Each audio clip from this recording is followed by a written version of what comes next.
A mosh me qëndru në këm, apo... Ish antari i bordit të Korporatës Energjetike të Kosovës dhe ish drejtori ekzekutiv i shërbimeve në këtë ndërmarrje Edmond Nulleshi e ka konfirmuar emailin ku i ka udhëzuar vartësit e tij që ta vazhdojnë tregtimin e rrymës me kompaninë slovene HSI deri në njoftimin e radhës. Ai ka dëshmuar në gjykimin e ish kryeshefit të Kekut Nagip Krasniqi, i cili akuzohet për korrupsion pasi kishte vendosur të lejonte tregtimin e rrymës me kompaninë slovene të palicencuar nga ZRE-ja. Nulleshi tha se kur e shkroi emailin, vetëm kishte dëgjuar për njoftimin e ZRE-s që ndalonte tregtimin me të palicencuarit, por nuk e kishte parë atë. Dëshmitari i tha gjykatës themelore në Prishtinë se këtë vendim që e mori ja konfirmuan edhe nivelet e tjera të ndërmarrjes.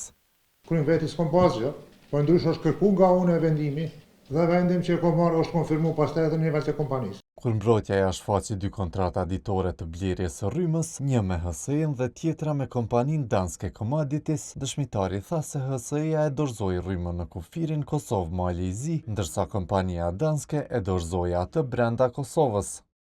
Ish antari i bordit të Kekut u shpreh se mendon që licencat e vendeve të BE-s vlejnë edhe në Kosovë.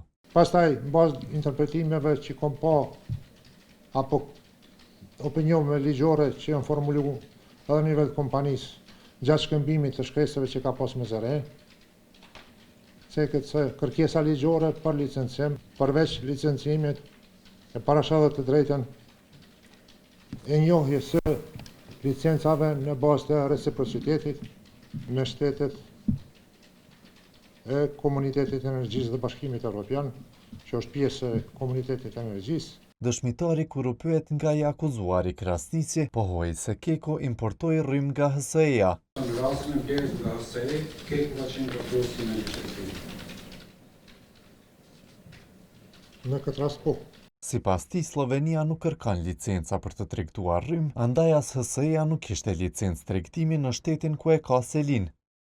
Nulleshi tha se Keku në shkresat e tij drejtuar ZRE-s ka argumentuar duke u bazuar në reciprocitet në rastin kur nuk ju kërkua licenca HSI-s, mes që ajo s'kishte licencë në shtetin ku është ndërmarrje publike. Në pyetjet e prokurorisë, ai u përzit se shkresat që dërgoheshin në ZRE aprovoheshin prej zyrës së ish kryeshefit Krasniqi.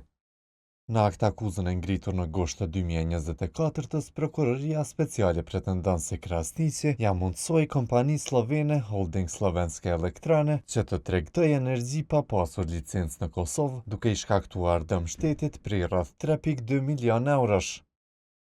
Sipas akt akuzës, Krasniqi gjatë viteve 2022-2023 me dashje ka aprovuar blerjen dhe ka nënshkruar kontrata me kompaninë slovene, ndonse ka qenë në dieni se tregtimi i energjisë nuk mund të bëhej me kompani të palicencuara nga zyra e rregullatorit për energji.